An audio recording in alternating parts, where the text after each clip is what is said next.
Baghdad 1936। Archaeologist को मिट्टी के नीचे एक बर्तन मिला जिसे आज दुनिया बगदाद बैटरी कहती है। वेस्ट इस बात का दावा करता है कि ये दुनिया का पहला इलेक्ट्रिक सेल है, लेकिन उनकी थ्योरी एक जगह आकर वीक हो जाती है। हमारे देश में ऐसे कई हजारों साल पुराने मंदिर हैं जहां पर मूर्तियों में इतनी बारीक सोने की लेयरिंग है जो बिजली के बिना इम्पॉसिबल है। मॉडर्न साइंस कहती है इलेक्ट्रोप्लेटिंग बिना इलेक्ट्रिसिटी के हो ही नहीं सकती, और हिस्ट्री कहती है कि इलेक्ट्रिसिटी हमें कुल 200 साल पहले मिली है। तो नाउ द क्वेश्चन इज कि जब वेस्ट अंधेरे में था तब भारत के कारीगर लोहे पर सोना कैसे चढ़ाते थे? क्या उनके पास कोई सीक्रेट पावर सोर्स था?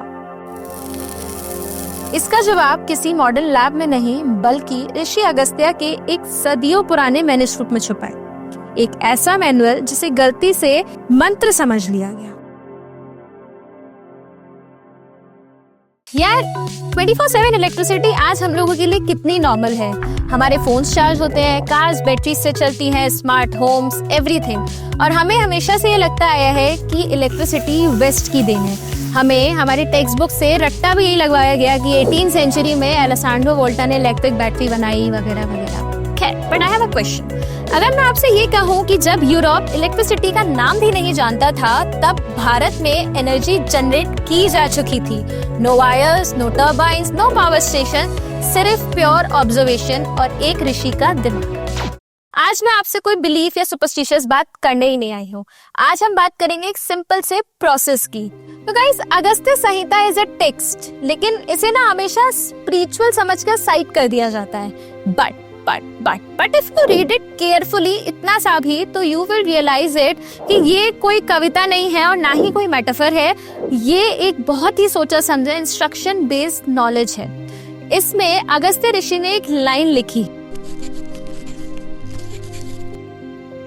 ये लाइन लिखकर उन्होंने वो कर दिखाया जो 5000 साल तक यूरोपियन सोच भी नहीं पाए। इसमें उन्होंने लिखा, मृण्मया पात्र मीन्स मिट्टी का बर्तन, ताम्र पत्र मीन्स कॉपर प्लेट, शिखी ग्रीव मीन्स कॉपर सल्फेट एंड दश्त लोश्त means zinc mercury amalgam.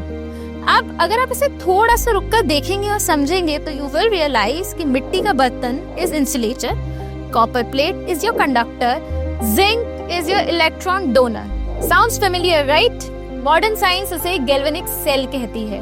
Zinc anode होता है और कॉपर कैथोड होता है, और इलेक्ट्रोलाइट के थ्रू इलेक्ट्रॉन्स फ्लो करते हैं, और जहां इलेक्ट्रॉन्स फ्लो करते हैं वहां करंट होता है। अगस्त्य संहिता में इसे तेजस बोला गया। नाम अलग है बट फिजिक्स बिल्कुल सेम है। एंड ये कोई फ्यूचर प्रेडिक्शन नहीं थी, it was a working model.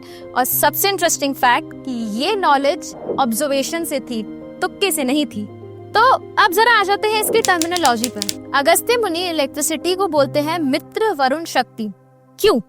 Modern physics हमें ये बताता है कि एनर्जी फ्लो के लिए 2 अपोजिट पोल्स चाहिए, पॉजिटिव एंड नेगेटिव। वैदिक लैंग्वेज में उसे मित्र और Varuna means opposing but complementary forces कहा गया।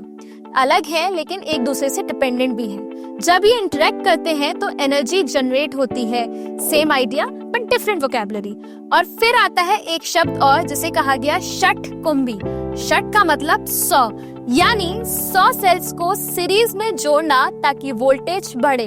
एग्जैक्टली वही चीज जो आज हाई वोल्टेज सिस्टम में होती है। तो नाउ द ऑब्वियस क्वेश्चन कि ये एक्चुअली में वर्क भी करता है या इट्स जस्ट थियोरेटिकल। जब इस फॉर्मूले पर मॉडर्न लैब्स में मॉडर्न इंस्ट्रूमेंट्स के साथ वर्क किया गया तो एज अ रिजल्ट हम लोग को लगभग 1.1 वोल्ट्स और 20+ मिली एम्पियर्स का आउटपुट मिला। Enough to perform electrochemical processes like electroplating means iron के ऊपर गोल्ड की लेयरिंग चढ़ाना।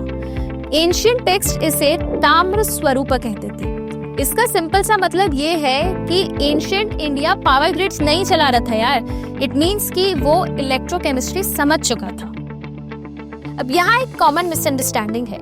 सनातन का मतलब रिचुअल नहीं होता, सनातन का मतलब होता है टाइमलेस प्रिंसिपल।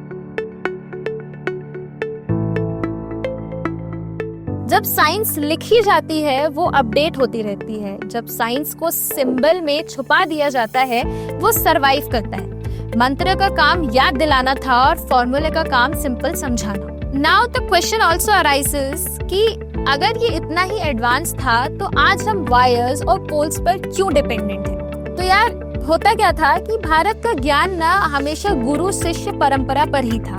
ये नॉलेज ओपन सोर्स तो थी पर प्रोटेक्टेड थी। जब नालंदा और तक्षशिला जैसी लाइब्रेरीज को जला दिया गया तो हमने सिर्फ कागज नहीं खोया यार, हमने की खोदी जो इन मेटाफर्स को एक्चुअल में डिकोड कर सकती थी। हमने मित्र और वरुण को सिर्फ भगवान मान के छोड़ दिया और ये भूल गए कि वो एनोड और कैथोड का साइंटिफिक सिंबल्स थे। हमने मिट्टी के बर्तन को सिर्फ किचन का हिस्सा समझा और भूल गए कि वो एक परफेक्ट नॉन रिएक्टिव इंसुलेटर थे। What were the key takeaways from Agastya protocol? First thing first, Agastya protocol ने हमें ये सिखाया कि साइंस सिर्फ वेस्ट की प्रॉपर्टी नहीं है। साइंस एक ऐसा ऑब्जर्वेशन है जो किसी भी कल्चर में किसी भी सदी में हो सकता है। अगस्त्य मुनि ने इलेक्ट्रिसिटी को चमत्कार नहीं कहा, ही जस्ट सिंपली सेड कि वो नेचर का एक्सटेंशन है। आज जब हम क्लाइमेट चेंज और लिथियम आयन बैटरीज के कचरे से इतना लड़ रहे हैं तो I think it is time कि हम एक बार वापस मिट्टी के बर्तन और ऑर्गेनिक इलेक्ट्रोलाइट्स की तरफ देखें जरूर। अगस्त्य संहिता सिर्फ ग्रंथ नहीं है, एक ओपन सोर्स टेक्निकल जर्नल है। बस रिक्वायरमेंट है एक ऐसे विजन की जो मंत्र के पीछे के मैकेनिक्स को समझ सके।